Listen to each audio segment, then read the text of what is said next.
Hey, what's going on everyone? Today we're going to be taking a look and testing out the Anker Solix F3800 whole home battery backup. And what's crazy about this unit here, it has dual inverters in it and it outputs 240 volts. Not only that, it will also output 120 volts here, but you could plug this thing into an EV to charge it up. If you put it in EV mode, you could plug it into your house, power your whole home. If you have a transfer switch or a generator interlock like I have, and we're going to be plugging this thing into my home, seeing what it can run, see if it can run my furnaces, my refrigerators, microwave, coffee pot, things like that, and see how well this thing performs. Now this is 3,840 watt hours, and it could be expanded with 6 additional batteries up to 26,880 watt hours. And then you can also put 2 of these together if you get their dual hub, and it will output a massive 12,000 watts and is expandable up to 53,760 watt hours. Now this unit by itself will output 6,000 watts, 25 amp max out of these 240 volt outlets. Now Anker did send this to me for testing and review, but as always, we're gonna go over all the good, all the bad, and see how this thing performs in real world usage. If you're interested in picking one of these up after watching this video,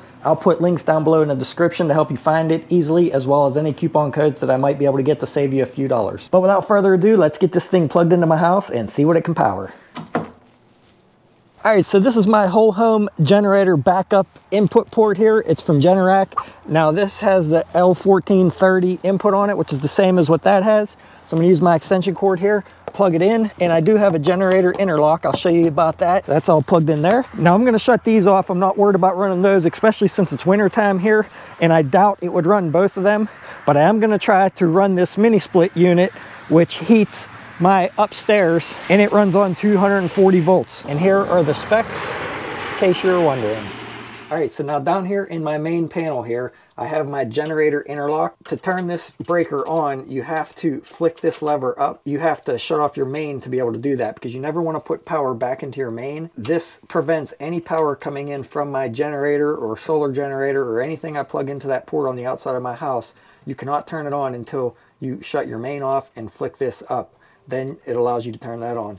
The first thing I did though was I shut off my 2 air conditioners, and I'm also going to shut off my garage sub panel because I don't need to power anything in there. The only thing I really have in there is a refrigerator that I keep drinks in, so I'm not worried about anything being powered in there. And I am going to shut my water heater off because I don't want it to kick on during this test, because I really don't care about hot water. If I lose power, the main things I want to power is my really old freezer that I have a bunch of meat in, a sump pump that's in my basement, my 2 furnaces, and my mini split that heats the upstairs. And actually, I really don't even need to run the mini split because most of the heat from down below from my furnaces will rise up and somewhat heat that room upstairs. But we are going to test it and see if it will run it. So now I'm going to shut the main off. All the power just went out. Flick this up and we should switch over to the Anker Solix F3800. And everything came back on. All right, so right now with everything just sitting idle, I do have a video light here turned on, and everything else that was on other than my garage circuit, which I might have had some random things running in there, it's using 374 watts, now 367 just sitting here at an idle. It shows I have 7.8 hours remaining. Now let's turn the kitchen lights on. And that bumped it up to 455, 460 watts. All right, so I just heard my refrigerator kick on, and it's 653, 688. That'll probably ramp up. Not sure if the compressor's on right now, but we will see. And we are getting 120 volts of output. It's outputting 644 watts right now. Let's see what we have here in my house outlet. 120 volts. Nice. All right, so the refrigerator is still running. I have the kitchen lights on. I have my video light here on. What we're gonna do now is kick the coffee pot on and brew some coffee. And this is about a 900 watt or so coffee pot, and it ramped up there to 1575. Dropped to 119 volts there. Let's see what it dropped to on my home outlet. 117 volts. Now that's going through a 40-foot extension cord, and that coffee pot is also pulling from the same circuit here. So 117 volts, which is still pretty good. Let's see what we got on this outlet. That's on a different circuit, 118 volts. And we're gonna go ahead and let this brew and see how much output we lose. It's saying I have 1.9 hours remaining, but that's drawing 1554 watts. But now we're gonna turn on the microwave for a minute and see what kind of power it pulls. Right now, we're using 1406 watts. We're at 91%. And he just turned the microwave on.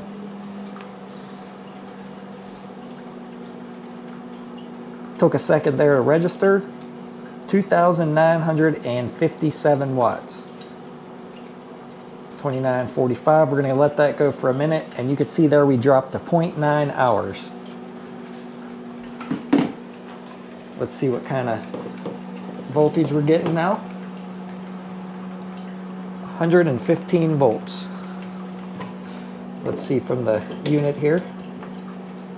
119. So there is going to be some voltage loss, but like I said, that's over a 40-foot extension cord plus the wiring going back to the microwave and to these outlets, so you will have a little bit of voltage drop. That's normal. Still 2,928 watts. And the microwave just got done. So I ran that for a minute, no problems. Coffee's still brewing. And just to show you here, you could still use these 120 volt outlets on the unit whenever you're powering your whole house through 220. So right now we are at 1,859 watts. Gonna go ahead and turn this little heater on here that I have plugged in directly to the side. Now we are at 2,423 watts, 120 volts. And the coffee pot is still running. All right, so the coffee is done and the pot shut off. We are still using 1,200 watts for some reason, so I'm not sure if either the mini split kicked on or maybe it's the freezer that's in the basement, but something is still using a pretty decent amount of power. Now in a true power outage, I would probably go around and turn things off that I'm not gonna be using. One would be this video light, the lights in the kitchen. I would just have very minimal loads on, allowing just enough heat to keep my house warm, and essential things like the sump pump in the basement being plugged in and things like that. Now one thing that is really awesome about this unit, we're gonna go ahead and turn the stove on and power some 220 volt appliances, and then I still gotta show you the mini split. But even though you cannot charge through AC with, say, a gas generator to charge this up while you're using this 240 volt outlet, you can charge this thing up with a standard 120 volt generator, which I do have a small 800 watt gas generator. I could charge this thing up from that. Even though it's only a 120 volt generator, I could put the power into this and then output the power out of this as 240 volts. So that's pretty amazing. You don't need a huge gas generator that can output 220. You just need one that you can use to charge this unit up and then use this unit to output to 240 volts if you really need that power. Let's go ahead and turn the stove on and see what kind of power it uses. Put it on high, and it looks like 1,830 watts. Make sure it's on. Oh yeah, it's on. So we're gonna start with that one. 1,840 watts, no problems at all. That's actually very minimal. I thought it would be a lot more than that. Let's go ahead and turn on this big burner now and see what it does. Let's turn this other one off. Ooh, that's a lot of output there. 3,100 watts. 3,094, 93. So this big burner is definitely using a lot more output than the smaller burner. So if you don't need to cook something with a big pot, make sure you use your smaller burners on your stove. So 3,080 watts of output. Now let's see if we could turn the big one and the small one on at the same time. So now we have them both on, and that's 4,219 watts. And like I said, this unit will output 6,000 watts. So this is no problem at all for it. And I do want to show you, if you are charging up through AC and you're not outputting any power, you can go into the app here and you could change your charging speed from 200 watts in 200 watt increments up to 1,000 watts or 1,800 watts. So you can lower that down to, say, 600 watts if you have a small generator like I have, or you can go even lower if you have a smaller generator. Or if you have a huge one, you could charge this thing up with 1,800 watts or up to 2,400 watts of solar while this thing is outputting power like it is currently. And you could see at over 3,000 watts, there's only about 0.7 hours remaining, 76%. It would have been a lot more if I would have been able to use that expansion battery. Turn on the little surface light there, and you can see the water is steaming and just about to start to boil. So we're gonna go ahead and turn that off. And now we're back to 645 watts, 3.4 hours remaining. All right, so now while this thing's outputting power, powering my house, I'm gonna simulate dual solar input by putting 12 volts of input into each one of these ports. Now it's going to be capped at 10 amps because it's lower than 32 volts. So into the first port there. There it goes ramping up, and the remaining hours should ramp up as well. which they are. So 114 watts of input. Now I'm going to plug the second input in. And what's nice about having two ports here is you could plug two different types of solar panels or two different voltages or wattages into each one of these ports, and it will be fine, because sometimes you don't want to put two panels together that are different voltages or different wattages, because it can affect the performance of the second one. However, this one uses dual inputs, so you can do that into each port no problem. I'm able to get 200 and some watts into it through these XT60 ports, through these different power stations, while exporting power. And if it wasn't raining outside and so dreary today, I could put a bunch of solar panels out and get way more input into this unit. We'll have to test that again on another day. All right, now we're upstairs in my wife's craft room. Turn the lights on here. We were at around 400 watts. We're 300 and some. Now we're up to like 482. I'm gonna turn that mini split on there and see how much power it uses up here. Let's crank it up to like 66. It's 62 up here right now. And yeah, we keep it pretty cold in our house. So it's starting to ramp up, 800 watts. And it'll probably go up way more than that as soon as everything kicks on. All right, I just felt the air kick on. It's using 1,172 watts currently. Now that's everything. That's not just what this is using. And this will ramp up or down wattage wise. I've seen it hit as high as, I think, somewhere around 1,800 watts or something like that, just for that. Actually, I do still have my power meter on it. So it shows that the mini split currently is using 798 watts, 776 watts, just for the mini split here. Let's go back to the unit here, and 1,300 watts total being used from the Anker Solix F3800. So not too bad. All right, so it's been about 10 minutes now. The mini split is using 1,100 watts currently. If we go back here to the Anker app, it's outputting 1,800 watts currently, somewhere around there, and down to 54%. I'm gonna go ahead and shut this mini split off, and then we're gonna power both of my furnaces at the same time and see if it'll power those. Turn it on heat, crank it up. Now this is a modulating, really high efficiency furnace here, but we're gonna crank it up to, like, we'll say 69. It's only 64 in here currently. All right, I just heard the induction motor starting to pick up pretty good. 416 watts, 516. And this is for everything that's currently running, including my lights down here in the basement. 492. I'm expecting a big peak whenever the igniter comes on. I just heard the flames come on, so the igniter had to have been on. I don't even think it used a whole lot of power to ignite it. That's crazy. Still only 400 and some watts. The flame is still on. You can see them in there. And we'll see what it does whenever the blower motor kicks on. All right, I can hear the blower motor starting to ramp up. It's up to 684 watts now. And that blower motor, as well as the induction motor, is all modulating. As it runs, it will ramp up and ramp down as it calls for more or less heat. It's supposed to be very efficient. It's using 700 watts currently, telling me I have 3 hours and 12 minutes of runtime. I still have the 228 watts of input going into the unit from those other two power stations through the solar input ports, and I'm outputting 688 watts. So very, very efficient so far on this one. Let's go turn my second less efficient furnace on and let it run at the same time as this one. All right, here is my second less efficient furnace. Let's turn it up to about 65 here. And here is the cord I have running to the outlet on the outside of my house, actually going out the window and into that generator interlock port. All right, here we go. So we're down to 50%. Both furnaces currently running. It's using 1,442 watts currently, and I'm sure that will ramp up once the blower motor kicks on my second furnace, because it is not a modulating furnace. It's probably going to kick on full force. And it probably just did. It ramped up to 2,400 and some watts there for a second, bumped back down to 1,787.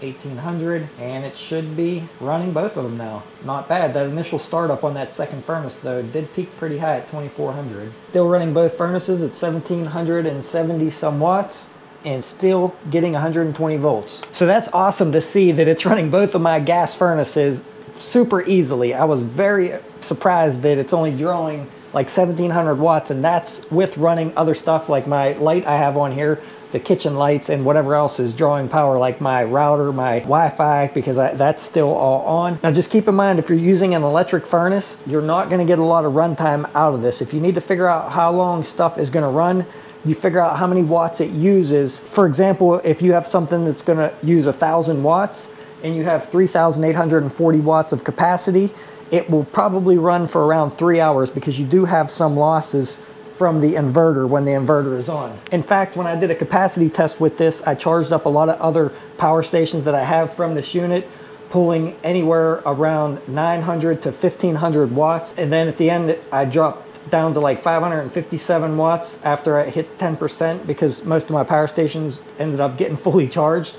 But I got about 80% efficiency out of this, which was around 3,090 watt hours. So just keep that in mind. If you have something that draws 3,000 watts of power, if you're using your stove and it's drawing 3,000 watts, you're only going to be able to run it for about an hour. So that's where the expansion batteries are going to come in handy for things like that. All right, so the furnaces are done. It's still using 939 watts. But my wife's gonna go ahead and use the microwave. She says, hey, can I use the microwave? I was like, sure. She's heating up some soup. Looks like it's a little delayed, but 2,400 watts, 2,500. And you'll see the remaining time go down, 0.4 hours. Let's see what kind of voltage we're getting. 118 volts, 119 in that side, 118, 119. Let's check this side, 120.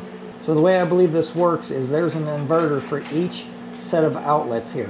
And then each inverter powers each leg of this 220. So you kind of want to keep your loads equalized if you're using these output ports with this. If you're powering really heavy devices and you're plugging them directly into the unit, I would plug one into this side and one into this side. That way the load's equalized out over both inverters. And we're just going to let that microwave run until the soup's done.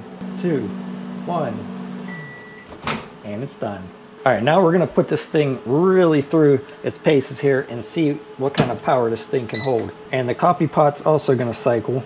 Right now it's at 2,124 watts. Gonna turn this stove on, the big burner. 4,600, 4,500, and 50. Now when the coffee pot kicks on, it's probably gonna hit around 5,400 watts. So we'll wait for this to cycle on because it's cycling on and off, keeping that coffee hot. 5,330 watts, and it just kicked the breaker. Overload. So it threw an overload at 5,300 watts, but I must have been pulling too much between the air fryer and the stove from that one circuit. It was probably pulling more than 3,000 watts. All right, let's see if everything comes back on. And no problem. Air fryer came back on. I'm gonna go ahead and shut that off. So even though this thing threw an overload at 5,300 watts, it's probably because the air fryer and the coffee pot was using about 2,400 watts, probably on the same leg in my panel. Plus I had the electric stovetop on, so it was definitely probably pulling more than 3,000 watts from that one leg in my panel. So that's where two of these units would come in handy. If you had that hub, you would be able to output up to 12,000 watts instead of up to 6,000 watts, and you'd be able to run more items at one time.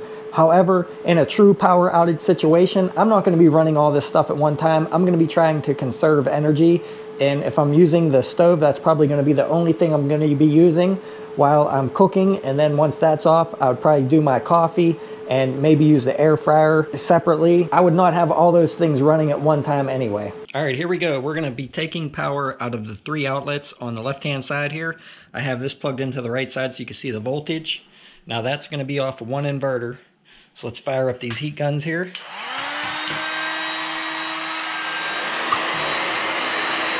Both of those on high. Just under 3,000 watts. Now in the manual it states 2,400 watts per side, and it's easily putting out almost 3,000 watts. So now let's turn on this heater as well and see if we can overload that side. 3,300. 34. So yeah, no problem putting out at least 3,000 watts out of the left side there. Now let's switch over to the right side. 35, 50. So no problem putting out over 3,500 watts out of these 3 outlets. That's crazy. I thought for sure it would have kicked the overload after 3,000 watts on one side. Switch to the other side, and let's try that test again. 3,300 watts.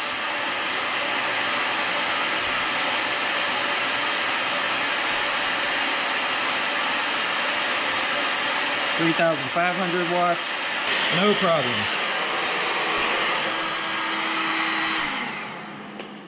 Now, even though this will output over 3,500 watts on each bank, I would not recommend doing that because in the manual it states up to 2,400 watts of output per side. So you do want to balance your loads whenever you're running heavy loads between both of these sides here. All right, now we're really going to put it through a test. We're going to power the air fryer from one side and then power the heat gun and blow dryer from the opposite side, and then maybe even kick on that heater to see what we can get out of these outputs. Now, on the unit itself, it says this is the UPS side, 120 volts, 20 amp max. Now, I assumed it was a 20 amp max for all three of these combined, which would be 2,400 watts, which is what the manual states, but maybe it's 20 amp max per outlet. Not 100% sure, but all I could say is it's working really well. Working good. Air fryer, heat gun, blow dryer, and small heater. Over 5,000 watts, no problem at all. Still maintaining 119 volts. That's insane. Very good output. Now, the first thing you are going to want to keep in mind is if you plan on recharging this thing while you have it plugged into your home through these 220 volt outlets, you cannot charge it up with the AC adapter. So you can't recharge this with, say, a gas generator or from some other kind of 120 volt outlet if you're using the 220. Now, you can still use those 240 volt outlets if you're charging from solar. You could do that through these two ports on the side here. They're rated for 11 to 32 volts, 10 amps, or 32 to 60 volts, 25 amps per port, or a limit of 1,200 watts per port. So if you're charging from something like a vehicle, it's only going to take in 10 amps because that's going to be less than the 32 volts. But if your solar panels are anywhere between 32 to 60 volts, you can go up to 25 amps or up to 1,200 watts in each port. Now, one thing I did notice while charging through both solar ports here is that once it reaches 90%, it disables the one on the left and it keeps the one on the right prioritized. So whatever you are taking in on the right-hand side, if you have two different panels plugged in,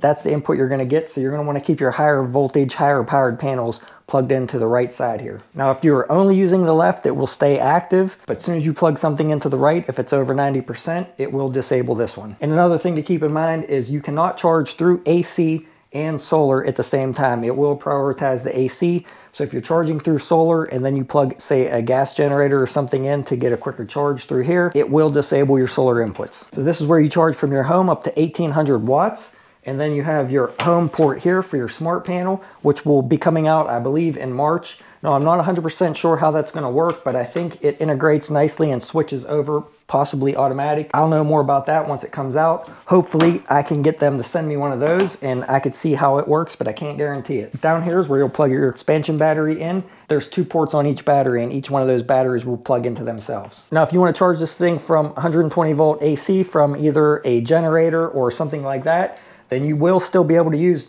these three ports here. They are UPS, which means it will automatically switch over if that power goes out. It will automatically switch over and start using power from the units. However, keep in mind that these three ports here are limited to about 1,440 watts output when you're charging through AC for the pass-through. And this thing should stay pretty cool because there's 4 big fans down this side, another 2 up here in the front, and there's 4 fans down this side, so it should stay pretty cool. Now, if you want to go into EV charge mode, what you're going to want to do is when this is off, you want to tap this button twice. When the inverter turns back on, you'll see a little car symbol here. That is EV mode. And what that's going to allow you to do is charge your EV up to 25 amps. So if your EV charges over 25 amps, it will probably throw an overload. You may want to get an adjustable charger, or if your charger only charges at 25 amps or less, you'll be fine. But what that does when you put it in that mode is it bonds the neutral and ground in both of these 240 volt outlets. Now, in the 120 volt outlets, you will always have an open neutral, and you will see that here. What's awesome is it outputs 120 volts, and like I said, these will be open ground. And that's what you're going to want if you plug it into your house directly, because your house main panel should already be bonded. Now, this unit is pretty massive in size. It's 132 pounds. However, it is still somewhat portable. It has really nice casters on the bottom, swivel wheels in the front, and you can wheel it around pretty easily. And it also has what's called an easy tow handle, so you can pop this thing up and wheel it around no problem. However, if you're going to want to pick this unit up, it is nice because when you fold it down, there is a handle that flips up in the bottom and 2 people can pick it up. But don't expect to pick this thing up by yourself and put it in a vehicle because it's very heavy at 132 pounds. You might throw out your back. Okay, now on the front of the unit, you have a 12-volt car output socket here. When you turn that on, one thing I did notice, if it doesn't sense any output power, it does shut itself off after 5 hours. However, you can go in the app and you could set that to shut off in 23 hours and 55 minutes. So essentially you can keep it on for a whole day and it will stay on, but you have to go through the app to do that. You have 3 100-watt USB-C ports and 2 12-watt USB-A ports here on the front. And you do not have to have the DC turned on to use these ports. These are on at all times. And this DC port and these have very, very, very minimal power drain. I did not see any power drain leaving these things on for like 12 hours straight. It never even dropped a percent. And the AC outlets, when they are on, if they don't sense any power, they will shut off after 15 minutes. And that's probably because this will use about 2% of power every hour that these AC outlets are on. Now, the same as the DC, you can go in the app and you can set it to turn off in 23 hours and 55 minutes. So essentially you could keep them on for a full day if you wanted to. However, keep in mind you will lose 40-some% with it being on for 24 hours just from the power draw of the inverters. Now, me personally, I would have liked to have seen a setting in the app where I could leave these on indefinitely if I wanted to, both the DC socket and the AC. So who knows, maybe they can update that later in the future in the app. And in my testing, to charge this thing from 0% all the way to 100%, it took about 2 hours and 45 minutes. You'll gain about 10% of charge every 15 minutes up until about 90%, and then after that it will slow down slightly. Now, I did get one expansion battery to try out with this. It did show that it would connect, but I could never get it to move off of 86%, which is what it was at when I got it. So unfortunately, we cannot use that battery backup in this test. I am working with the company trying to get another one, and I will update you down in the comments how that goes. So overall though, I thought this thing performed very, very well. I only threw an overload one time when I tried to power too many things at once, probably pulling too much power from the one leg in my panel. But you could see pulling power from these, it put out very, very good power, didn't throw an overload. In my opinion, performed really well. But let me know down in the comments if you've been looking at power stations, what you're looking for. And also let me know down there if you have any questions or comments or would like to see anything else with this unit. But that's gonna be it, everyone. Thanks for watching. Hope you found it helpful. Subscribe and I'll see you around on the next one.